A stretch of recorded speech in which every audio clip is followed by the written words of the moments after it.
Hi guys, welcome back to top 10 movies. இன்னைக்கான வீடியோல 2020ல ஒரு sci-fi சர்வைவல் டிசாஸ்டர் படமா ரிலீஸ் ஆன கிரீன்லாண்ட் அப்படிங்கிற படத்தோட முழு கதை விளக்கத்தை நாம இன்னைக்கு பார்க்க போறோம். ஆக்சுவலா இப்ப 2026ல இந்த படத்தோட இரண்டாவது பாகம் ரிலீஸ் ஆகுது.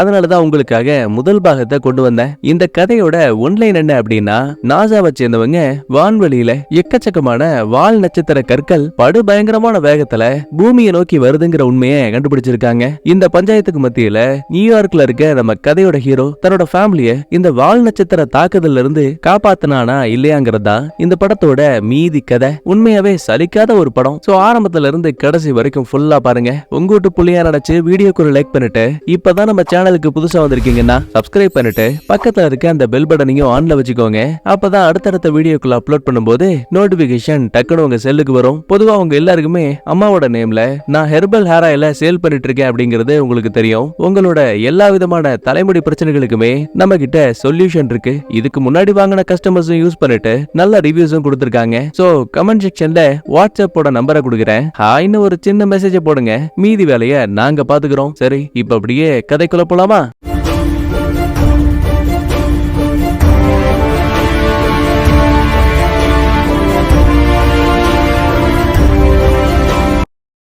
படத்தோட ஆரம்பத்திலேயே நம்ம கதையோட ஹீரோவை காட்டுறாங்க. பையன் ஒரு பெரிய இன்ஜினியர். ஆனா பாருங்க, வேலைக்கு வந்தவன் போன்ல இருக்க தான் பொண்டாட்டி புள்ளையோட போட்டோவை பார்த்து ஃபீல் பண்ணிட்டு இருக்கான். ஏன்னா பையனுக்கு வேற டயபெட்டிஸ் இருக்கு. அதனாலயே என்னமோ புருஷன் பொண்டாட்டிக்குள்ள ஒரு சின்ன கருத்து வேறுபாடு. தற்போதைக்கு தனியா தான் பிரிஞ்சு வாழ்ந்துட்டு இருக்காங்க. சடனா அப்ப உள்ள இருந்து ஒரு சூப்பர்வைசர் வெளியில வராரு. எப்பா ஹீரோ, என்னாச்சு? நீ வேலையை முடிச்சிட்டு வீட்டுக்கு போகலையா? யோ, எங்கேயா போ சொல்ற? இந்த பாரு, இந்நேரம் நீங்க கான்கிரீட் போட்டுருக்கணும். ஏன் இப்போ வரைக்கும் வேலையை ஆரம்பிக்கல? அட ஏன் சார், பைப் லைன் நடு ரோட்ல உடைஞ்சு உள்ள இருந்த காங்கிரீட் எல்லாம் அப்படியே ஃபுல்லா வெளியில கொட்டிடுச்சு. நம்ம ஆளுங்க தான் அதை கிளீன் பண்ணிட்டு இருக்காங்க. கொஞ்ச நேரத்துல வண்டி வந்துரும், ஒன்னும் பிரச்சனை இல்ல. சரிடா, அப்படின்னா வேலையை நீ பாத்துக்கோ, நான் கொஞ்சம் வெளியில போயிட்டு வரேன்னு ஹீரோ அங்க இருந்து கார்ல கிளம்புறான். அப்ப பாருங்க, ரேடியோல இந்த மாதிரி நாசாவை சேர்ந்தவங்க அடையாளம் தெரியாத ஒரு சில எரிக்கற்களை வான்வெளியில பாத்திருக்காங்க. இங்க புரியாத புதிரே இந்த எரிக்கற்கள் எந்த கிரகத்தை சேர்ந்தது அப்படிங்கிறது தான். எவ்வளவு ட்ரை பண்ணாலும் அதை மட்டும் கண்டுபிடிக்க முடியல. கூடவே ஆராய்ச்சி இன்னும் முழுமையடையல. இப்போதைக்கு பூமியை வந்து அந்த கற்கள் தாக்காதுங்கிற விஷயத்தை மட்டும் கன்ஃபார்ம் பண்ணிட்டு ரேடியோவும் கட் ஆகுது. இதுக்கடையில ஹீரோவும் இப்ப நேரா வீட்டுக்கு வந்துட்டான். உள்ள ஹீரோயின் ஒர்க் அவுட் பண்ணிட்டு இருக்காங்க. பரவாயில்லையே, காலையிலேயே 5 கிலோமீட்டர் வரைக்கும் ஓடி இருக்கேன்னு பொண்டாட்டிக்கு பையன் ஐஸ வைக்கிறான். ஆமா, நம்ம பையன் நேத்தன் உண்மையாவே பக்கத்து வீட்டுக்காரங்க எல்லாம் கூப்பிட்டு பார்ட்டி வைக்க போறானா? அட ஆமாங்க, நீங்க ரேடியோல கேட்கலையா? ஒரு எரிக்கற்கள் நம்மளோட நியூயார்க்க கடந்து போகும்னு சொன்னாங்க இல்லையா? அதை செலிப்ரேட் பண்ற விதமா தான் பையன் பார்ட்டி வைக்க போறான்னு அக்கம் பக்கம் வீட்டுல சொல்லிட்டு வந்துட்டான். அதே டைம்ல விளையாட போன குட்டி பையன் நேத்தன் திரும்ப வந்துட்டான். ஓடி வந்து ஹீரோவை கட்டி பிடிச்சவன், அப்பா பாத்தீங்களா, நான் விழ போற அந்த எரிக்கல் இருக்கு இல்லையா, அத படமா வரைஞ்சிருக்கேன்னு தான் இதுக்கு முன்னாடி வரைஞ்ச டிராயிங்ஸையும் அதோட சேர்த்து காட்டிட்டு இருக்கான். உண்மையை சொல்ல போனா இந்த புள்ளகாரனுக்கு லெவல் 2 டயபெட்டிஸ். அதனால மருந்து மாத்திரைகளை எப்ப பாரு கூட இருந்து ஒருத்தர் கொடுத்துக்கிட்டே இருக்கணும். இல்லைன்னா பையனுக்கு ரொம்ப சிவியர் கண்டிஷன் ஆயிடும். கட் பண்ணா நேரம் போக நைட் ஆகுது. புள்ளகாரனை தூங்க வச்சுட்டு ஹீரோவுக்கும் பொண்டாட்டிக்கு தான் பஞ்சாயத்தாச்சு இல்ல, அதனால 2 பேரும் ஒன்னா கூட தூங்கல. விருந்தாளிகளுக்கான அறையில தான் நம்ம ஹீரோ தூங்குவான். காலையில விடியுது. சமையல் வேலைகளை நம்ம ஹீரோ பார்த்துட்டு இருக்கும்போது மறுபடியும் அங்க இருக்க டிவி நியூஸ்ல இந்த மாதிரி நேத்து நைட்டு எரிக்கற்களை பத்தி பேசணும் இல்லையா, அதோட பாதையில ஒரு சின்ன மாற்றம் ஏற்பட்டிருக்கு. மின்னல் வேகத்துல பயணிக்கக்கூடிய அந்த எரிக்கற்கள் சாதாரணமானது கிடையாது. அந்த கற்களோட உட்பகுதியில முழுக்க முழுக்க கேஸ் இருக்கு. தான் பயணத்தின் போது சூரியனை அந்த கற்கள் நெருங்கும் போது கண்டிப்பா அந்த பாறைகள் மேல நெருப்பு பிடிச்சுக்கும். கூடவே அது பூமியை வந்து தாக்குறதுக்கான வாய்ப்பு ரொம்ப ரொம்ப அதிகம். நினைச்சு பாருங்க, நெருப்பும் அளவுக்கு அதிகமான கேஸும் ஒண்ணு சேர்ந்து பூமியில வந்து அட்டாக் பண்ணும்போது அதோட இம்பாக்ட் ரொம்ப ரொம்ப அதிகமா இருக்குங்கிற மாதிரி நியூஸ்ல பேசிட்டு இருக்காங்க. சடனா உள்ள வந்த பொண்டாட்டி, இந்த பாருங்க, இன்னும் கொஞ்ச நேரத்துல ஃப்ரெண்ட்ஸ் எல்லாம் வந்துருவாங்க, நீங்களும் பையனும் போயிட்டு சரக்கும் ஒயினும் வாங்கிட்டு வாங்க. சரி, இந்த ஹீரோ நேரா பக்கத்துல இருக்க சூப்பர் மார்க்கெட்டுக்கு வரான். வண்டியை விட்டு இறங்கும் போதே சடசரன்னு ஏதோ ஒரு சத்தம். என்னடா நன்னாந்து பார்த்தா நூத்துக்கணக்கான ஹெலிகாப்டர்ஸும் ஜெட்டும் வானத்துல பறந்துட்டு இருக்கு. என்னடா இது, எரிக்கற்களுக்கு இவ்வளவு பில்டப் ஆனு? வா வா, சீக்கிரம் டைம் ஆச்சு நேத்தன், பொருளை வாங்கிட்டு வீட்டுக்கு போலான்னு சின்ன சின்ன திங்ஸ் எல்லாம் வாங்கிட்டு இருக்க நேரம் பார்த்த சடனா ஹீரோவோட போனுக்கு ஒரு சின்ன கால் வருது. அதாவது பிரசிடென்ட்டோட செக்யூரிட்டி டீம்ல இருந்து. என்ன ஏதுன்னு புரியாம இவனும் போன் எடுத்து காதல வைக்கிறான். ஆனா பேசக்கூடியது முழுக்க முழுக்க ஒரு கம்ப்யூட்டர் வாய்ஸ். இந்த மாதிரி நியூயார்க்ல ஒரு சின்ன அசம்பாவிதம் நடக்க போகுது. எரிக்கற்கள் நம்ம நகரத்தை தாக்கும் போது அதோட இம்பாக்ட் ரொம்ப ரொம்ப அதிகமா இருக்கும். அதனால நீங்க தேர்ந்தெடுக்கப்பட்டிருக்கீங்க. உங்க பொண்டாட்டி புள்ளன்னு 3 பேர் மட்டும் ஒரே ஒரு பேக தூக்கிட்டு பக்கத்துல இருக்க ஆர்மியோட பிளைட் கேம்புக்கு வாங்க அப்படிங்கிற மாதிரி ஒரு சின்ன வாய்ஸ் மட்டும் பேசிட்டு டக்குன்னு அதுவும் கட் ஆயிடுச்சு. பயந்து போன ஹீரோ திப்பு திபுன்னு கார் எடுத்துக்கிட்டு நேரா வீட்டுக்கு வரான். ஆனா அங்க ஏற்கனவே ஃப்ரெண்ட்ஸ் பார்ட்டி பண்ணிட்டு இருக்காங்க. ஒரு பக்கத்துல விழப்போற அந்த எரிக்கற்கள் இருக்கு இல்லையா, அதை பாக்குறதுக்காக மக்கள் கூட்ட கூட்டமா பக்கத்துல இருக்க கடற்கரையை ஒட்டி காத்திருக்காங்க. இது எல்லாமே டிவி நியூஸ்ல லைவா போயிட்டு இருக்கு. அப்ப ஹீரோவும் தான் மனைவியை கூப்பிட்டு, இந்த பாரு, எனக்கு பிரசிடென்ட்டோட செக்யூரிட்டி டீம்ல இருந்து ஒரு கால் வந்துச்சு. அதுல நம்ம செலக்ட் ஆயிருக்கோம். பக்கத்துல இருக்க ஆர்மி கேம்புக்கு நம்ம போயாகணும் அப்படிங்கிற மாதிரி நிறைய வாய்ஸ் எல்லாம் கேட்டுச்சு. உனக்கும் அந்த மாதிரி கால் வந்துச்சான்னு கேட்டா, இல்லையே எனக்கு எதுவும் வரலையேங்கிறா. ஒருவேளை அந்த கால் சும்மா செக் பண்றதுக்காக பண்ணிருப்பாங்கன்னு சொல்லிட்டு பொண்டாட்டிக்காரி கேஷுவலா விட்டுட்டா. அப்பதான் நேரத்துக்குன்னு டிவி நியூஸ்ல இவங்க எதிர்பார்த்துக்கிட்டு இருந்த கிளார்க் அப்படிங்கிற இருக்கல் நேரா நியூயார்க்ல இருக்க ஒரு கடற்கரையிலேயே தொப்புன்னு விழுது. சரி, தண்ணிக்குள்ள போன கல்லு வெடிக்கும்னு பார்த்தா அந்த மாதிரி எதுவும் இல்ல. உடனே ஹீரோவும், ஏப்பா, ஒருவேளை தண்ணிக்குள்ள விழுந்ததால அந்த நெருப்பு அணைஞ்சு போயிருக்கலாம், அதான் அந்த கல்லு வெடிக்கல போல, இந்த மாதிரி சொல்லி வாய கூட மூடல. சடனா பாருங்க, அந்த ஒட்டுமொத்த வீடும் நிலநடுக்கம் வந்த மாதிரி பயங்கரமா ஆடுது. ஏதோ ஒண்ணு தப்பா இருக்குன்னு திபுன்னு ஹீரோவும் வெளியில ஓடி வருவான். அப்ப கடலுக்குள்ள விழுந்த அந்த எரிக்கல் உள்ளேயே வெடிச்சிருக்கும் போல. அதோட அதிர்வலைகள் ஹீரோவோட வீட்டை அப்படியே படார்னு ஒரு அடி அடிச்சுட்டு போகும். மேபி ஒருவேளை இந்த அதிர்வலை தாக்குதலால லைவ் நியூஸ்ல எதையும் ரெக்கார்ட் பண்ண முடியல போல. இருந்தாலும் பொதுமக்கள் இந்த அதிர்வலைகளை ஃபீல் பண்ண முடியுது. நேரத்துக்குன்னு டிவி நியூஸ்ல மறுபடியும் இன்னொரு கல் ஹெமாரா அப்படிங்கிற இடத்தை அட்டாக் பண்ணிருக்கு. நீங்களே இந்த கிளிப்பிங்க பாருங்கன்னு ஒரு வீடியோ ஒன்னு பிளே பண்ணுவானுங்க பாருங்க.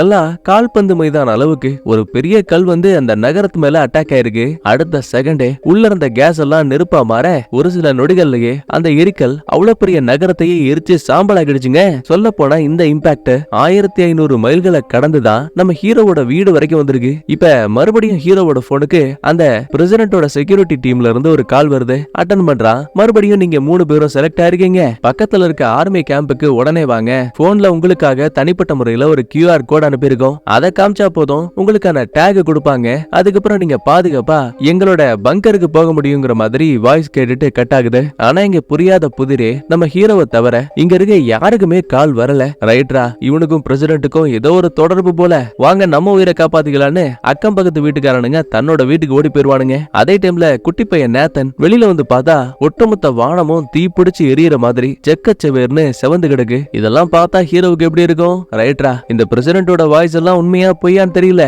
ஆனா தான் பொண்டாட்டி புள்ளைய காப்பாற்ற வேண்டியது இவனோட கடமை. வேற வழி இல்லாம தான் கார்ல தனக்கு தேவையான திங்ஸ் எல்லாம் ஒரு 3 பேக்ல பேக் பண்ணிட்டு, பையனுக்கு தேவையான மருந்துகளை ஒரு குட்டி பேக்ல பேக் பண்ணிட்டு வண்டியை ஸ்டார்ட் பண்ணிட்டு கிளம்புனா ஃப்ரெண்டுக்காரன் உள்ள பூந்து, பாத்தியா நீ மட்டும் எஸ்கேப் ஆகறல, சொல்லு உனக்கு எப்படி அந்த மெசேஜ் வந்துச்சு? எப்பா, சத்தியமா எனக்கு தெரியாதுடா. பல வருஷங்களா நீயும் நானும் ஃப்ரெண்ட்ஸா இருக்கோம். எனக்காக ஒரே ஒரு ஃபேவர் பண்ண. ஒரு வேளை பாதுகாப்பா நீங்க அந்த பங்கருக்குள்ள போயிட்டீங்க அப்படின்னா எங்களுக்கு மறக்காம கால் பண்ண. நாங்களும் முடிஞ்ச வரைக்கும் வர ட்ரை பண்ணுவோம். என்ன புரிஞ்சுகிட்டதுக்கு நன்றின்னு சொல்லிட்டு ஹீரோவும் அங்க இருந்து கிளம்புவான். இந்த மாதிரி ரேடியோல மறுபடியும் எரிக்கற்கள் நியூயார்க்க தாக்க போகுது. ஏற்கனவே நிறைய சின்ன சின்ன நகரங்களை பூமியோட எல்லா பகுதிகளிலையும் அட்டாக் பண்ணிருக்கு. சொன்னா நம்ப மாட்டீங்க, பல லட்சம் மக்கள் ஏற்கனவே இறந்து போயிட்டாங்க அப்படிங்கிற மாதிரி செய்தி போயிட்டு இருக்கு. இதை கேட்டுட்டே இவங்க போக வேண்டிய அந்த ஆர்மி கேம்ப் இருக்கு இல்லையா, அதுக்கு பக்கத்துல வந்துட்டானுங்க.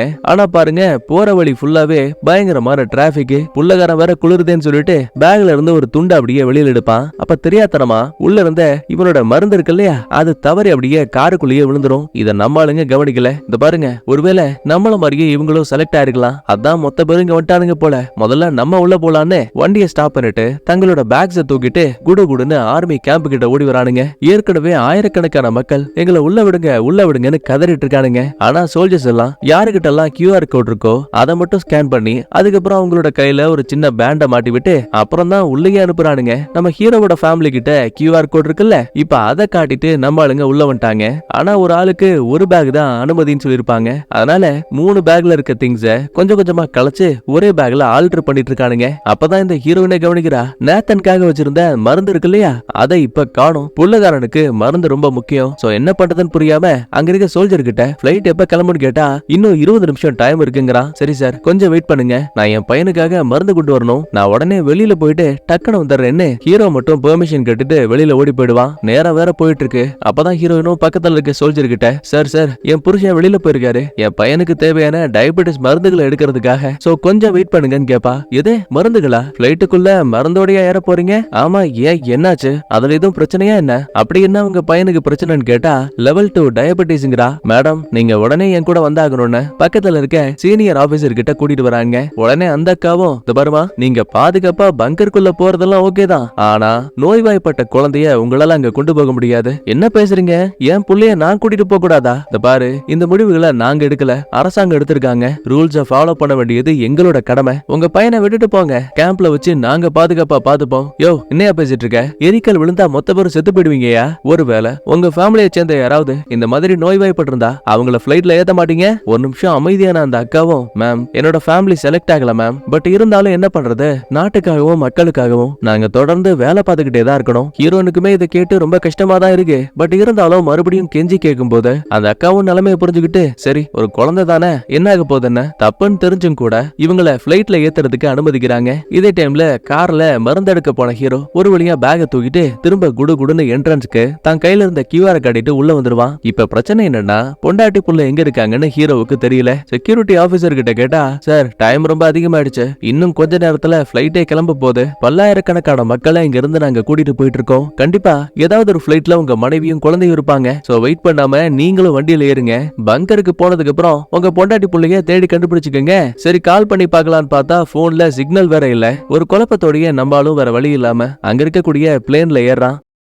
ஆனா உண்மையாவே ஹீரோனும் குழந்தையும் இன்னும் பிளைட்டுக்கு பக்கத்துல கூட வரல, இனிமே தான் வர போறாங்க. கொஞ்சம் கொஞ்சமா பிளைட்டோட கதவும் லாக் ஆகுது. அப்பதான் ஹீரோ கையில இருக்க மருந்த பக்கத்துல உட்கார்ந்து இருக்க ஒரு ஆள் கவனிக்கிறான். ஆமா நீங்க எப்படி மருந்த உள்ள கொண்டு வந்தீங்க? எதுவும் புரியாத ஹீரோவும், ஏன் என்னாச்சு? என் பையனுக்கு லெவல் 2 டயபெட்டிஸ், அதனாலதான் மருந்தை எடுக்கிறதுக்காக நான் வெளியில போயிட்டு இப்பதான் வந்தேன், கண்டிப்பா என் மனைவியும் குழந்தையும் இங்க இருக்க பிளைட்ல ஏதோ ஒண்ணுலதான் இருக்காங்க. உடனே அந்த ஆளும், இல்ல சார் நீங்க தப்பா புரிஞ்சுக்கிட்டீங்கன்னு நினைக்கிறேன், நோய்வாய்ப்பட்ட யாரையுமே பிளைட்ல ஏத்த மாட்டாங்க, அது குழந்தையா இருந்தாலும் சரி அவங்கள இங்கேயே விட்டுட்டு போயிடுவாங்க. ஏன் என் ஃபேமிலியை சேர்ந்த ஆளுங்களை கூட உடம்பு சரியில்லைன்னு எல்லாரையும் ஒதுக்கிட்டாங்க. இதை கேட்டு பயந்து போட ஹீரோவும், ஒரு நிமிஷம் இருங்க, கதவை தரங்கன்னு கத்த ஆரம்பிக்கிறான். யோ டேக் ஆஃப்க்கு டைம் ஆச்சியா? இல்ல சார் என் பொண்டாட்டியும் புள்ளையும் வெளியில இருக்காங்க, நான் போயாகணும். இந்த பாரு இப்ப நீ போன உன்னை நாங்க விட்டுட்டு போயிடுவோம், அதெல்லாம் பிரச்சனை இல்ல, என் பொண்டாட்டி புள்ளதான் எனக்கு முக்கியம்னு வலுக்கட்டாயமா கதவை திறந்துட்டு ஹீரோவும் வெளியில வர பாக்குறான். அதே டைம்ல வெளியில கேட்ல இருந்த மக்கள் இருக்காங்க இல்லையா, அந்த பயலுங்க உயிர் பயத்தால கேட்டை எல்லாம் உடைச்சு தள்ளிட்டு சோல்ஜர்ஸ் கிட்ட இருந்த கன்னை வேற புடுங்கிட்டு பிளைட்ல ஏறதுக்காக திபு திபுன்னு ஓடி வருவானுங்க. வந்தவனுங்க சும்மா இல்லங்க, துப்பாக்கி வச்சு சுட்டதுல பிளேன்ல ஃபியூல ஃபில் பண்ணிட்டு இருந்த ஒரு சோல்ஜர் மேல குண்டடி பட்டுரும். அவன் கையில இருந்த ஹோஸ் அப்படியே கீழே விழுந்து ஃபியூல் அந்த இடம் ஃபுல்லா ஊத்திட்டு இருக்குது. எலே வண்டியை விட்டு இறங்குங்க, ஃபியூல் மேல தோட்டா படிச்சு மொத்த பேரும் காலி ஆயிடுவோன்னு அவசர அவசரமா உள்ள இருந்த ஆட்களை கூட்டிட்டு நம்ம ஹீரோ வேகமா வெளியில ஓடி வரும்போது நேரத்துக்குன்னு ஒரு தோட்டா அங்க இருந்த ஃபியூல் மேல பட்டு அங்க இருந்த ஒவ்வொரு பிளைட்டும் ஒன் பை ஒன்னா வெடிக்க ஆரம்பிக்குது. நல்ல வேளை ஹீரோ சாகாம எஸ்கேப் ஆயிடுவான். இந்த விஷயத்த பிளைட்ல ஏறாம வெளியில நிக்கக்கூடிய நம்ம ஹீரோயினும் குழந்தையும் பாக்குறானுங்க. அதே டைம்ல எஸ்கேப் ஆன ஹீரோ அங்க இருக்க ஒரு சோல்ஜரை பிடிச்சு, என் குழந்தைக்கு லெவல் 2 டயபெட்டிஸ் இருக்கு, அவனை பிளைட்ல ஏத்தலன்னு உள்ள இருந்த ஒரு ஆள் சொன்னான், சோ தயவு செஞ்சு என் மனைவி குழந்தைய பாத்தீங்களான்னு கேட்டா, அட பாத்தப்பா, சீனியர் ஆபீசர் கிட்ட கூட்டிட்டு போன ஆளே நான் தான், ஓ நல்ல நேரம், அங்க இருந்த பிளைட்ல எதுலயுமே உன்னோட மனைவியும் குழந்தையும் இல்ல, அவங்க இன்னும் கண்டிப்பா வெளியில தான் இருக்காங்க, சீக்கிரம் போய் தேடி கண்டுபிடி. இதை கேட்டதுக்கு அப்புறம் தான் நம்ம அழுகு ஆனந்த கண்ணீர் ஒவ்வொரு இடமா தேட ஆரம்பிக்கிறான். ஒரு பக்கத்துல ஹீரோயினும் குழந்தையும் எப்படியோ திரும்ப தங்களோட கார் கிட்ட வந்துட்டாங்க. புருஷங்காரன் உண்மையாவே உயிரோட இருக்கானா இல்ல அந்த பிளைட் வெடிப்பால அவனும் இறந்து போயிட்டானாங்கிற குழப்பம் வேற அதிகமா இருக்கு. சோ இப்ப ஹீரோயினுக்கு இருக்க ஒரே ஒரு ஆப்ஷன், தான் அப்பாவோட வீட்டுக்கு போயாகணும். போறதுக்கு முன்னாடி நான் அங்கதான் போறேங்கிறத ஹீரோவுக்கு ஒரு சின்ன மெசேஜ் ஆகும் ஒரு பேப்பர் துண்டுலையும் எழுதி அங்க இருக்க கார் கண்ணாடியில வச்சுட்டு இவ கிளம்பிடுவா. அடுத்த கொஞ்ச நேரத்துக்கு அப்புறமா ஹீரோவும் அந்த காரு கிட்ட வந்து பாக்கும்போது தான் அப்பாவோட வீட்டுக்கு போறேன்னு எழுதி வச்சிருக்க பேப்பரை பார்த்து, ஏன்னா தான் பொண்டாட்டி புள்ள உயிரோட இருக்க விஷயமே இப்பதான் இவனுக்கே தெரியுது. கட் பண்ணா இதே டைம்ல நம்ம ஹீரோயின் இருக்காங்க இல்லையா, புள்ளைய கூட்டிட்டு பொறுமையா நடந்து போகும்போது உயிர் பயத்தால மக்கள் பக்கத்துல இருக்க கடைகள்ல கொள்ளையடிக்க ஆரம்பிச்சிருக்கானுங்க. அப்ப அங்க இருக்க ஒரு பெரிய சூப்பர் மார்க்கெட்டை பார்த்த ஹீரோயினும், டே செல்லம் நீ பயப்படாத, உனக்கான மருந்து கண்டிப்பா உள்ளதா இருக்கும்னு கடைக்குள்ள வந்து தேடி பார்க்கும்போது ஒரு வழியா இவளுக்கு தேவையான அந்த டயபெட்டிஸ் மருந்துகள் கிடைச்சாச்சு. புள்ளைக்கு மருந்த போடக்கூடிய அதே டைம்ல ஒரு சில பேரு கையில கன்ஸோட அந்த கடைக்குள்ள வரானுங்க. பாக்குற ஆளுங்களை கண்ணா பின்னான்னு சுட்டு தள்ளிட்டு அங்க இருக்க திங்ஸை இவனுங்க கொள்ளையடிக்கிறானுங்க. இதுக்கு நடுவுல மாட்டிக்கிட்ட ஹீரோயினும் தவழ்ந்து தவழ்ந்து போயிட்டு இருப்பா. அப்ப ஒருத்தன் கையில கன்னோட முன்னாடி வந்து நிக்கிறான். தம்பி தம்பி என்ன இதுவும் பண்ணாதப்பா, என் பையனுக்கு டயபெட்டிஸ் இருக்கு, அவனுக்கான மருந்துகளை எடுக்கதான் நான் இங்க வந்தேன். என்னதான் இந்த பையன் கெட்டவனா இருந்தாலும் கூட இவனுக்குள்ளயும் இறக்க குணம் இருக்கு. சோ ஹீரோயினை கைய பிடிச்சு தூக்குனவன் சீக்கிரம் இந்த இடத்த விட்டு ஓடி போயிடுங்கன்னு வழி அனுப்பி வைக்கிறான். அப்ப நேரத்துக்குன்னு ஒரு லேடி ஓடி போய் அங்க இருக்க கார்ல ஏறுற விஷயத்த ஹீரோயின் பாக்குறா. ஏங்க ஏங்க கொஞ்சம் நில்லுங்க, நீங்க நார்த் சைடு போறீங்க அப்படின்னா நானும் உங்க கூட ஏறிக்கிறேன். நாஸ்வில்ல என் அப்பாவோட வீடு இருக்கு, தயவு செஞ்சு என்ன கூட்டிட்டு போங்கன்னு கெஞ்சும் போது வேற வழி இல்லாம அவங்களும் 2 பேரையும் வண்டியில ஏத்திப்பாங்க. இந்த டிரைவர் பொண்டாட்டி இருக்காங்க இல்லையா, இந்த அம்மா ரொம்ப நல்லவங்க. தம்பி இந்தா நீ சாப்பிட்டியான்னு தெரியல, இந்த பர்கரை சாப்பிடுன்னு ரொம்ப பாசமா தான் நடந்துக்கிறாங்க. அப்பதான் எதிர்ச்சியா அந்த டிரைவர் பையன், ஆமா உங்க கையில இருக்க பேண்ட் அது ஆக்சுவலா செலக்ட் ஆனவங்களுக்கு கொடுக்கறதுல ஒரு தயக்கத்தோடைய ஹீரோயினும், ஆமா ஆர்மி கேம்புக்கு நாங்களும் போனோம், ஆனா என் குழந்தைக்கு டயபெட்டிஸ் இருக்குன்னு சொல்லிட்டு அவங்க என் குழந்தைய உள்ளேயே விடல. அப்பதான் கார்ல மறந்து வச்சுட்டு வந்த மருந்து எடுக்க போறேன்னு என் கணவர் போனாரு. அப்ப நடந்த ஒரு சின்ன விபத்துல நானும் என் கணவரும் தனித்தனியா பிரிஞ்சிட்டோம். இப்ப அதுக்காக தான் என் அப்பா வீட்டுக்கு போறேன், கண்டிப்பா என் புருஷன் அங்க வந்துருவாருன்னு ரொம்ப நம்பிக்கையா ஹீரோயினும் பேசிட்டு இருக்காங்க. கட் பண்ணா இன்னொரு பக்கத்துல எஸ்கேப் ஆன ஹீரோ பொடி நடையா நடந்து போயிட்டு இருக்கான். பொண்டாடிக்கு கால் இல்லனா மெசேஜ் பண்ணலான்னு திரும்ப திரும்ப ட்ரை பண்ணி பாக்குறான், முடியல. சரி உயரமான பில்டிங்க்கு போனா கண்டிப்பா டவர் கிடைக்குமோ என்னமோன்னு அங்க இருக்க மொட்டை மாடிக்கு வந்து பார்த்தா இங்க இருக்க ஒரு சில பேரு மரணத்தை பத்தி பயப்படாம நைட்டு பார்ட்டி வச்சு என்ஜாய் பண்ணிட்டு இருக்கானுங்க. லைட்டா சிக்னல் கிடைச்சதுமே ஹீரோவும் கால் பண்ணுவான், ஆலி நீ ஓகே தானே? அவளும் ஹீரோவோட கால் வந்ததும் போதும் அவ்வளவு சந்தோஷம். 2 பேருமே பேசதான் ட்ரை பண்ணுவாங்க, ஆனா கால் மொத்தமா அதுக்குள்ளேயே கட் ஆயிடுச்சு. எப்படியாச்சும் தான் பொண்டாட்டி புள்ளைய பாக்கணுமேனு வேகமா வெளியில வரும்போது அங்க ஒரு ட்ரக் இருக்கு. உடனே டிரைவர் கிட்ட, சார் இந்த மாதிரி நான் வடக்குக்கு போறேன், உங்களுக்கு பிரச்சனை இல்லைன்னா நானும் உங்க வண்டியில ஏறிக்கலாமா? அட தாராளமா உட்காருப்பா, நாங்களும் அந்த வழியா தான் போறோம்னு இவன் வண்டிக்குள்ள வந்தா இவன மாதிரியே உள்ள நிறைய பேர் உட்கார்ந்து இருக்கானுங்க. வண்டி கிளம்பின கொஞ்ச நேரத்திலேயே லெப்ட் வாக்குல உட்கார்ந்து இருந்த ஒரு மொட்டை பையன், ஆமா உன் கையில இருக்கத செலக்ட் ஆனவங்களுக்கான பேண்ட் ஆச்சே, நீங்க என்ன பண்ணிட்டு இருக்க? நடந்த எல்லாத்தையும் இவனும் 1 by 1 சொல்லிட்டு இருக்கான். ஆமா ஒரு சந்தேகத்துல உனக்கு எப்படி இது தெரியும்னு கேட்டா, எங்க அம்மாவோட ஃபேமிலியும் செலக்ட் ஆனாங்க, அப்புறம் என்னடா நீ இங்க சுத்திட்டு இருக்க? அட என்னப்பா, கடந்த 7 ஆண்டுகளுக்கு முன்னாடி என் அம்மாவுக்கும் எனக்கும் பயங்கரமான சண்டை, நான் போயிட்டு என்னையும் கூட்டிட்டு போங்கன்னு உயிர் பயத்தால இதுக்காகவா போய் கெஞ்ச முடியும்? அதனாலதான் வாழ்க்கை போன போகலையே நானும் இங்க இருந்து கிளம்பி போயிட்டு இருக்கேன். சரி சுத்தி வளைக்காம நேரா விஷயத்துக்கு வரேன். உன்னை பார்த்தா நல்லவனா தெரியுதுப்பா. ஒரு சில விமானத்துல அப்பாவியான மக்களை காப்பாத்திட்டு அந்த ஆர்மி கேம்பை சேர்ந்தவங்க எந்த பங்கர் கிட்ட போறாங்களோ அதே இடத்துக்கு நம்மளையும் கூட்டிட்டு போவாங்கன்னு கேள்விப்பட்டேன். குழம்பி போன ஹீரோவும், ஆனா உனக்கு அந்த பங்கரை பத்தி எப்படி தெரியும்? எனக்கும் ஆர்மியில ஆள் இருக்காங்க, லாஸ்டா பேசும்போது அவங்க கிரீன்லாண்ட்ல இருக்க ஏதோ ஒரு பங்கருக்கு தான் கூட்டிட்டு போறாங்களாம். உனக்கு ஓகேனா நீயும் என் கூட வரியா? ஆனா ஹீரோ பாருங்க, முதல்ல என் பொண்டாட்டி புள்ளைய கண்டுபிடிக்கணும். அட அதெல்லாம் பிரச்சனை இல்ல, முடிஞ்ச வரைக்கும் நீ சீக்கிரம் கண்டுபிடிச்சிட்டு நான் சொல்லக்கூடிய அந்த பார்டர் லொகேஷனுக்கு வந்துரு. ஒரு சந்தேகத்துல, ஆமா எதுக்காக குறிப்பிட்ட மக்களுக்கு மட்டும் அந்த மெசேஜ் வருது, அத பத்தி உனக்கு எதுவும் தெரியுமா? உடனே மொட்டை பையனும், அட இன்னுமா புரியல, இந்த உலகம் என்னதான் அழிஞ்சு போனாலும் கூட அதை புதுப்பிக்கிறதுக்கு ஒரு சில பேர் தேவை. நீ என்ன வேலை பாக்குற? நான் ஒரு இன்ஜினியர், பாத்தியா நீ பில்டிங்ஸ கட்டுறதுக்கு தேவை, அதனாலதான் உன்னோட ஃபேமிலியை செலக்ட் பண்ணிருக்காங்க.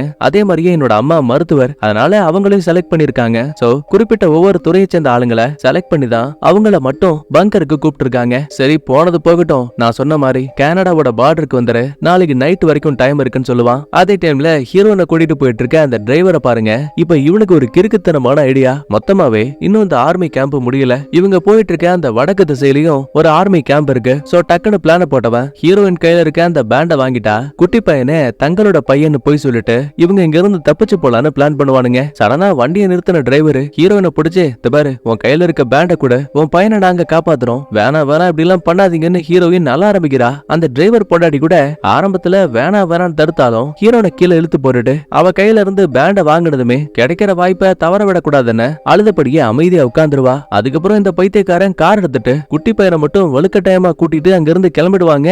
பாவம் தனியால நம்ம ஹீரோயின் நடு ரோட்ல உட்கார்ந்து அழுதுட்டு இருக்கா. உதவிக்காக ஏதாவது வண்டியை தடுக்கலான்னு பார்த்தா ஒரு பய கூட நிப்பாட்ட மாட்டேங்கிறான். சரி இங்கதான் இந்த பஞ்சாயத்துன்னு பார்த்தா ஹீரோ போயிட்டு இருக்க அந்த வண்டி இருக்கு இல்லையா, அதுல ஆப்போசிட்ல உட்கார்ந்து இருந்த ஒரு 2 பேரு, ஏப்பா உன் கையில இருக்க அந்த பேண்ட் இதுக்கப்புறம் தான் உனக்கு தேவையில்லையே, அந்த பேண்டை எங்க கிட்ட கொடுத்துறியா? சிரிச்சுக்கிட்டே நம்மாலும், இந்த பாருங்க இதுல என்னோட பேர் இருக்கு, ஒருவேளை ஸ்கேன் பண்ணி பார்த்தா கூட என்ன பத்தின தகவல் தான் காட்டும், இது உங்களுக்கு கிடைச்சாலும் எந்த யூஸும் இல்ல, அந்த ஈர வெங்காயத்தை நான் பாத்துக்கிறேன், முதல்ல அது என்கிட்ட கொடுன்னு கையில சுத்தியில் எடுக்கிறானுங்க. மொட்டை பையன் உள்ள போந்து, என்ன பண்ணிட்டு இருக்கீங்க, நம்ம எல்லாருமே தற்போதைக்கு அகதிகள் மாதிரி, இப்படி எல்லாம் பண்ணாதீங்கன்னு அக்கறையா தான் பேசுவான். அந்த பயிலுங்க சும்மா இல்லாம சுத்தியில வச்சு மொட்டை பையனுக்கு ஒரு அடி, அவ்வளவுதான் அவன் கதை முடிஞ்சு. இத பார்த்தா ஹீரோ சும்மா இருப்பானா, தான் உயிரை காப்பாத்திக்கணுமேனு அந்த பயிலுங்க கூட இவன் சண்டைக்கு இறங்குறான். மாத்தி மாத்தி அடிச்சுக்கிட்டே இருக்கானுங்க. நம்ம ஹீரோவால என்ன பண்ண முடியும், ஒருத்தர் 2 பேரை மட்டும் தான் அடிக்க முடியுது. அப்ப நேரத்துக்குன்னு இவங்க போற ட்ரக் ட்ரக்குக்கு முன்னாடி ஒரு கார் வரும். பயந்து போன டிரைவர் டக்குன்னு வண்டியை திருப்பும் போது கட்டுப்பாடு இல்லாம படார்னு வண்டியும் திரும்புது. பின்னாடி உட்கார்ந்திருந்த மொத்த பேரும் பறந்து போய் அங்க இருக்க சின்னோண்டு பள்ளத்துல விழுவானுங்க. சின்ன சின்ன காயங்கள் இருந்தாலும் கூட தான் உயிரை காப்பாத்திக்கணுமேனு அந்த ரவுடி பயலுங்க கையில இருந்து தவறி விழுந்த சுத்தியில ஹீரோ டப்புன்னு எடுத்துட்டான். என்கிட்ட வராதீங்கன்னு லெப்ட் ரைட்னு ஹீரோ மாங்குன்னு சுத்துவான். அப்ப தெரியாதனமா சடைய ஒருத்தன் டப்புன்னு குறுக்க வந்துட்டான். அவ்வளவுதாங்க, ஹீரோவோட கையில இருந்த சுத்தியல் அந்த பயலோட மண்டையெல்லாம் உடைச்சுக்கிட்டு உள்ளே போயிடுச்சு. இத பார்த்த இன்னொருத்தன் அங்கிருந்து பயந்து ஓடியே போயிடுவான். ஆக்சுவலா ஹீரோவுக்கு தப்பிச்சிட்டோங்கிற சந்தோஷத்தை விட ஒருத்தனை கொன்னுட்டமேங்கிற கில்ட் தான் ரொம்ப அதிகமா இருக்கு. அழுதபடியே என்ன மன்னிச்சிருங்கன்னு தனக்கு உதவி பண்ண டிரைவர் இருக்கா இல்லையா அவங்கிட்ட சொல்லிட்டு பொடிநடையா கிளம்ப ஆரம்பிக்கிறான். இதுக்கடையில தனியா நடந்து போயிட்டு இருக்க ஹீரோனை காட்டுறாங்க. தான் பையனுக்கு என்னாச்சு, அவனுக்கு என்ன பண்ண போறானுங்கன்னு உள்ளுக்குள்ள பயம் அதிகமாயிட்டே இருக்கு. அப்ப நேரத்துக்குன்னு ஒரு கார் வந்து இவளுக்கு பக்கத்துல நிக்குது. மேடம் எங்க போறீங்க, உங்களுக்கு எங்களோட உதவி தேவையா? நாங்க வடக்கு நோக்கி தான் போயிட்டு இருக்கோம். ஐயா சாமி, கடவுள் புண்ணியத்துல கரெக்டா வந்தீங்கன்னு இவளையும் வண்டியில ஏத்திட்டு இங்க இருந்து கிளம்புறாங்க. இன்னொரு பக்கத்துல டிரைவர் கிட்ட மாட்டிட்டு இருக்க நம்ம புள்ளகார அம்மாவை நினைச்சு ஓன்னு அழ ஆரம்பிக்கிறான். உடனே டிரைவர் பொண்டாட்டியும், செல்லம் நீ ஒண்ணு பயப்படாத, உங்களை பாதுகாப்பா நாங்க பாத்துப்போம், எங்க உன் கைய கூடன்னு பிடிக்க வந்தா அவன் தொடரத்தை கூட அருவருப்பா நினைக்கிறான். அடுத்த கொஞ்ச நேரத்திலேயே இவங்க போக வேண்டிய அந்த ஆர்மி கேம்புக்கு வந்துட்டாங்க. மறுபடியும் உள்ள ஃபுல்லாவே அவ்வளவு டிராபிக்கா இருக்கு. உடனே நேத்தனை பார்த்து, இந்த பாரு நாங்க உன்ன அந்த கேம்பு கிட்ட கூட்டிட்டு போவோம், செக்யூரிட்டி கிட்ட நீ எங்களோட பையன் தான், நாங்க 2 பேர் தான் உங்க அம்மா அப்பான்னு சொல்லணும், கவலைப்படாத, உன்னை எங்களோட சொந்த புள்ளையா நான் பாத்துக்கிறேன்னு கிளி பிள்ளைக்கு சொல்ற மாதிரி கூட்டிட்டு போவானுங்க. அதுக்கப்புறமா ஆர்மி ஆபீசரும் கையில இருக்க பேண்ட ஸ்கேன் பண்ணி பார்க்கும்போது ஓகே இவனை கூட அப்பா நம்பிட்டானுங்க. ஐடி ப்ரூஃப்லாம் கேட்கல. ஆனா பக்கத்துல இருக்க பொண்டாட்டிக்கு கையில பேண்ட் வேணும் இல்லையா, இப்ப அது இல்ல, எங்கயா பேண்ட்னு கேட்டா மன்னிச்சிருங்க ஒரு சில பேரு என் பொண்டாட்டி கிட்ட இருந்து வலுக்கட்டாயமா திருடிட்டாங்கன்னு சொல்லுவான். கையில குழந்தைய வர வச்சிருக்கீங்க, சரி உள்ள போங்கன்னு சொல்லும் போது படார்னு நம்ம குட்டி பையன் நேத்தன் உள்ள பூந்து, ஐயா இந்த பயலுங்க என்ன கடத்திட்டு வந்துட்டானுங்க, இவனுங்க என் அம்மா அப்பாவே கிடையாதுன்னு பொசுக்குன்னு உண்மையை போட்டு உடைச்சிட்டான். அப்புறம் என்ன, குழந்தைய காப்பாத்தின ஆபீசரும் பக்கத்துல இருக்க கேம்புக்கு அனுப்பி வைக்கிறான். பொய் சொல்ல பார்த்த 2 பேரையும் தலையோட தட்டி அங்க இருந்து அனுப்பி வச்சிருவானுங்க. இதே டைம்ல லிப்ட் கேட்டு வந்த ஹீரோயினும் அந்த ஆர்மி கேம்புக்கு வந்துட்டாங்க. இவளோட புள்ளைய தூக்கிட்டு வந்த கார் முன்னாடி தான் நிக்கிற விஷயம் தெரிஞ்சு கண்டிப்பா தான் பையனும் இங்கதான் இருப்பான்னு சொல்லிட்டு அவசர அவசரமா அங்க இருக்க ஆர்மி கேம்பு கிட்ட ஓடி வராங்க. ஒரு ஆபீசர் லேடியை பார்த்து, என் பையனை ஒரு சிலர் கடத்திட்டு வந்துட்டாங்க, கண்டிப்பா அவன் இங்கதான் எங்கேயாவது இருக்கணும், அவனுக்கு லெவல் 2 டயபெட்டிஸ் கூட இருக்கு. நிலைமையை புரிஞ்சுக்கிட்ட அந்த லேடியும், சரி என் கூட வாங்க கேம்ப்ல தேடி பார்க்கலான்னு ஒவ்வொரு இடமா சுத்தும் போது ஒரு வழியா ஹீரோயின் தான் பையன் இருக்க விஷயத்த பாத்துட்டா. ஓன்னு கட்டி பிடிச்சு அழ ஆரம்பிக்கிறா. இங்க பிரச்சனை என்ன அப்படின்னா குழந்தைய பிளைட்ல ஏத்த மாட்டானுங்க. ஹீரோ இல்லாம ஹீரோனாலையும் இந்த இடத்த விட்டு போக முடியாது, குழந்தையவும் தனியா விட முடியாது. அதனால வேற வழி இல்லாம இவங்க ஆல்ரெடி பிளான் போட்ட மாதிரி தன்னோட அப்பா வீட்டுக்கு கிளம்பலாங்கிற மாதிரி முடிவெடுக்கிறா. இன்னொரு பக்கத்துல நம்ம ஹீரோ ஒரு வழியா தான் மாமனார் வீட்டுக்கு வந்துட்டான். ஆனா பாருங்க, மாமனாரும் அவரோட ஃப்ரெண்ட்ஸும் ஒன்னா சேர்ந்து சீட்டு விளையாடிட்டு இருக்கானுங்க. உடனே பெருசும், என்னடா தனியா வந்திருக்க, என் புள்ளையும் பேரனும் எங்கடா, மன்னிச்சிருங்க ஒரு சின்ன பஞ்சாயத்துல நாங்க 2 பேரும் தனித்தனியா பிரிஞ்சுட்டோம், அவ உங்களை பார்க்க வரேன் தான் என்னையும் இங்க வர சொன்னா, கவலைப்படாத கண்டிப்பா என் பொண்ணு இங்க வந்துட்டு கால் பண்ணுவா. யோ போன் எதுவும் ஒர்க் ஆகலையா? தம்பி கைபேசி ஒர்க் ஆகாம இருக்கலாம், ஆனா டெலிபோன் இன்னும் நல்லபடியா தான் வேலை செய்யுது. இவங்க பேசிட்டு இருக்க இதே டைம்ல ஆர்மி வேனோட உதவியால இவளோட அப்பா இருக்கக்கூடிய அந்த ஊருக்கு வந்துட்டா. டெலிபோன் மூலமா கால் பண்ணும்போது ஹீரோவும் நைனாவும் வந்து ஹீரோயினையும் குழந்தையும் பிக்கப் பண்ணிப்பாங்க. என்னதான் இவங்களுக்குள்ள கருத்து வேறுபாட்டால 2 பேருமே பிரிஞ்சிருந்தாலும் கூட திரும்ப பார்த்ததும் போதும் இவங்களுக்குள்ள இருந்த அந்த காதலை கண்ட்ரோல் பண்ண முடியல. கட்டி பிடிச்சு ஓன் அழுறாங்க. டிவி நியூஸ்ல வேற நாளைக்கு காலையில 8:45 போல அதிகப்படியான எரிக்கற்கள் நம்ம பூமியை வந்து தாக்க போகுது, கிட்டத்தட்ட இதுல 70% இயற்கை வளங்களும் அதை நம்பி வாழக்கூடிய உயிரினங்களும் அழிய போகுதுங்கிற மாதிரி நியூஸ்ல பேசிட்டு இருக்கானுங்க. அப்பதான் டக்குனு ஹீரோவுக்கு ஒரு ஐடியா. அந்த மொட்டை பையன் சொல்லிருப்பான்ல, கனடாவோட பார்டர்ல இந்த மாதிரி ஒரு சில பேரு பிளைட்ல மக்களை காப்பாத்தி கிரீன்லாந்துல இருக்க இந்த ஆர்மியோட பங்கருக்கு பாதுகாப்பா கூட்டிட்டு போறாங்கன்னு. ஒருவேளை இன்னைக்கு நைட்டுக்குள்ள இவங்களால அந்த கனடாவோட பார்டருக்கு போக முடிஞ்சா இவங்களும் அந்த பங்கருக்கு போறதுக்கான வாய்ப்பு அதிகம். சரின்னு பெட்டி படிக்கையெல்லாம் இவங்க ஒரு பக்கத்துல பேக் பண்ணிட்டு இருப்பாங்க. ஆனா இந்த பெருசு மட்டும் குதிரைப்படையில உட்காந்து வேலை பார்த்துட்டு இருக்காரு. யோ என்னையா பண்ற, கிளம்பலையான்னு கேட்டா, அட என்னப்பா என் பொண்டாட்டி மேரி வாழ்ந்த இடம் இது, அவளோட வாசம் இன்னும் இந்த வீட்டுல ஒட்டி இருக்கு, எனக்கான நாள் வந்தாலும் கூட நானும் இதே இடத்துலதான் சாவேன், எனக்கு தெரியும் நீ உன் பொண்டாட்டி புள்ளைய அளவுக்கு அதிகமா காதலிக்கிற, எனக்காக நீ அவங்கள பாதுகாப்பா பாத்துக்கோ, கவலைப்படாதீங்க, சாகுற நிலைமை வந்தாலும் சரி நான் அவங்கள விட்டு கொடுக்க மாட்டேன். இந்த மாதிரி பேசும்போதே கரெக்டா ஹீரோயினும் வந்துட்டாங்க. ஹீரோ பேசின விஷயத்தெல்லாம் கேட்டு இவ ரொம்பவே எமோஷனல் ஆயிடுவா. அப்புறம் என்ன, பிரிஞ்சிருந்தவனுங்க ஜோடி சேர்ந்துட்டானுங்க. அப்ப திடீர்னு எரிக்கல் எங்கேயோ விழுந்திருக்கும் போல அதோட அதிர்வு இவங்க இருக்க அந்த பண்ணை வரைக்கும் தெரியுது. ரைட்ரா, இதுக்கு மேலேயும் இங்க இருந்தா வேலைக்காக தானே. பெட்டி படுக்கெல்லாம் பேக் பண்ணிட்டு கனடாவோட அந்த பார்டர் கிட்ட கிளம்புறாங்க. ஹீரோனால என்ன பண்ண முடியும், அழுதபடியே தான் அப்பாவுக்கும் பாய் சொல்லிடுவா. நேரம் போக போக ஹீரோயினும் நார்மல் ஆயிட்டு இவங்க முதல்ல சந்திச்ச விஷயத்த பத்தி பேசிட்டு இருக்காங்க. நேரம் போக ஒரு இடம் ஃபுல்லாவே எக்கச்சக்கமான காரா குவிஞ்சு கிடக்கு. முன்னாடி போகவே முடியல, ஏதோ ஒரு ஆக்சிடென்ட் ஆயிடுக்கும் போல. அப்பதான் ரேடியோல இந்த மாதிரி கனடாவுக்கு போகக்கூடிய ஹைவேல இன்னும் கொஞ்ச நேரத்துல நெருப்பு மழை பொழிய போகுது, அதாவது சின்ன சின்ன எரிக்கற்கள் இருக்கும் இல்லையா, அது விழப்போகுதுங்கிற மாதிரி சொல்லுவாங்க. ஆத்தாடி, நாமளும் இந்த இடத்துல தானே இருக்கோம் அப்படின்னா உடனே கிளம்பணும்னு சொல்லிட்டு ஹீரோ காரை ஸ்டார்ட் பண்ண பாக்குறான். இவனால முடியல. அப்ப நேரத்துக்குன்னு எக்கச்சக்கமான எரிக்கற்கள் அங்க இருந்த ஒவ்வொரு கார் மேலயும் தொப்பு தொப்புன்னு விழ ஆரம்பிக்குது. பயந்து போன ஹீரோவும் ஒரு வழியா வண்டியை ஸ்டாப் பண்ணிட்டு வளைச்சு அழிச்சு ஓட்டிட்டு இருக்கான். ரைட்ரா, ஓபன் பிளேஸ்ல இருந்தோம், நமக்கு மண்டை ஓபன் ஆயிடும்னு காட்டுக்குள்ள வண்டி அப்படியே திருப்பிட்டான். முழுசா இவங்க வண்டி டேமேஜ் ஆகிறதுக்குள்ளேயே அங்க இருக்க ஒரு பாலத்துக்கு அடியில போயிட்டு சேஃப் ஆயிடுவாங்க. மறுபடியும் இந்த நெருப்பு மலை மொத்தமா ஸ்டாப் ஆனதுக்கு அப்புறமா திரும்ப கார் எடுத்துக்கிட்டு இவங்களோட பயணத்தை ஆரம்பிக்கிறாங்க. நேரம் போகுது போயிட்டே இருக்கு. ஒரு கட்டத்துல இவங்க போக வேண்டிய அந்த பார்டர் ஏரியாவும் வந்துருச்சு. 2-3 பிளைட் வேற வானத்துல பறந்துட்டு இருக்கு. இன்னொரு பிளைட் பறக்கிறதுக்கு ரெடியா இருக்கு. எப்படியாச்சும் அந்த வண்டியை நம்ம பிடிச்சாகணும்னு ஹீரோ வேணும்னு பறக்க இருந்த அந்த பிளைட்டுக்கு முன்னாடி வலுக்கட்டாயமா இவன் தன்னோட காரை கொண்டு போய் குறுக்க நிறுத்துவான். ஏலே பைத்தியக்காரா, என்னடா பண்ணிட்டு இருக்க? சார், என்ன மன்னிச்சிருங்க, என்னோட ஃபேமிலி என் கூட இருக்காங்க, தயவு செஞ்சு நீங்களும் என்ன உங்க கூட கூட்டிட்டு போகணும். ஒரு ஃப்ரெண்டு தான் எனக்கு இந்த இடத்த பத்தியே சொன்னாரு. அட என்னையா நீங்க வேற, இந்த பாரு ஏற்கனவே உள்ள ஆளுங்க இருக்காங்க. சோ உங்களோட லக்கேஜ் எல்லாம் என்னால கொண்டு போக முடியாது, நீங்க மட்டும் வரதனா வாங்க, இல்லனா விட்டுட்டு போயிடுவேன். சரி, என்ன டீலுக்கு ஓகே சொல்லிட்டு திங்ஸ கார்லயே வச்சுட்டு குழந்தைக்கான மருந்தை மட்டும் பேக் பண்ணிட்டு பிளைட்ட பிடிச்சு நம்ம ஆளுங்க கிளம்புறாங்க. இதுக்கு முன்னாடி இவங்க ஒன்னா இருந்த விஷயங்கள், நேத்தன் குழந்தையா இருக்கும்போது அவன் கூட விளையாண்ட விஷயங்கள்னு எல்லாத்தையும் நினைச்சு பாக்குறாங்க. நேரம் போக காலையில விடிஞ்சே போச்சு. இவங்க போக வேண்டிய அந்த கிரீன்லாண்டுக்கும் வந்தாச்சு. அப்பதான் திடீர்னு கண்ணுக்கு முன்னாடி ஒரு மிகப்பெரிய எரிக்கல் அங்க இருக்க கடல் பகுதியில விழும். அவ்வளவுதாங்க, அது வெடிச்ச வேகத்துக்கு அதோட அதிர்வலைகள் பல்லாயிரக்கணக்கான மைல்களுக்கு படு வேகத்துல போயிட்டு இருக்கு. இதுல நம்மளுங்க பிளைட்டும் மாட்டிக்கும். ஏன் சொல்ல போனா இந்த அதிர்வால இவங்க வண்டி இன்ஜினே ஆஃப் ஆயிடுச்சு. பைலட் பையன் ரொம்ப டேலண்டான ஆளு, வண்டியை வளைச்சு நிழிச்சு ஓட்டிட்டு இருக்கான். எப்படியாச்சும் வண்டியை லேண்ட் பண்ணி ஆகணும் இல்லையா? சோ கஷ்டப்பட்டு அங்க இருக்கக்கூடிய கற்களுக்கு மத்தியில வண்டியை தாறு மாற ஓட்டி கடைசியில ஒரு பனிப்பாறை மேலேயே விட்டுட்டான். கடவுள் புண்ணியத்துல உள்ள இருந்த ஒரு பயலுக்கும் எதுவும் ஆகல. அவசரமா கீழே இறங்குறாங்க. ஆனா ஹீரோ மட்டும் பைலட்டுக்கு என்னாச்சுன்னு பாக்கலான்னு டோரை திறந்து உள்ள வந்தா பாவங்க, அந்த மனுஷன் இடிச்ச வேகத்துல பனிப்பாறை ஃபுல்லாவே இவரோட உடம்பு மேலேயே விழுந்துருச்சு. கிட்டத்தட்ட அந்த மனுஷன் சாக போற நிலைமை. வெயிட் பண்ணுங்க, நாங்க உங்களை காப்பாத்துவோம்னு சொல்லும் போது இல்ல நீங்களாச்சும் தப்பிச்சிருங்கன்னு சொல்லிட்டு அந்த மனுஷன் அதே இடத்துல இறந்து போயிடுவாரு. உள்ளுக்குள்ள அவ்வளவு சோகத்தோட உயிர் பழச்ச மொத்த பேரும் பொறுமையா நடந்து போகும்போது கண்ணுக்கு முன்னாடி இவங்க போக வேண்டிய அந்த ஆர்மியோட பங்கரை பாத்துட்டாங்க.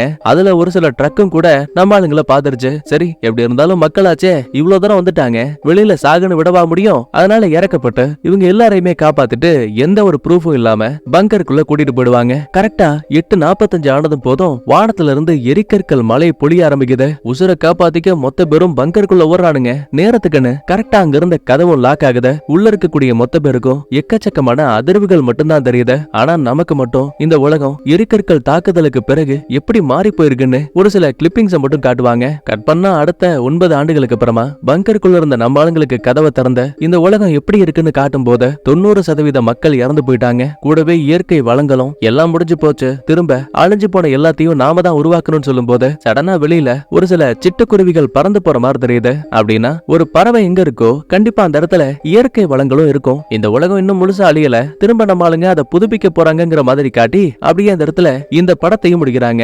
நான் சொன்ன இந்த கதை பிடிச்சிருந்தா லைக் பண்ணுங்க, உங்க ஃப்ரெண்ட்ஸ் அண்ட் ஃபேமிலிக்கு ஷேர் பண்ணுங்க. நான் உங்களை அடுத்த வீடியோல பாக்குறேன். Bye bye, thank you, love you all.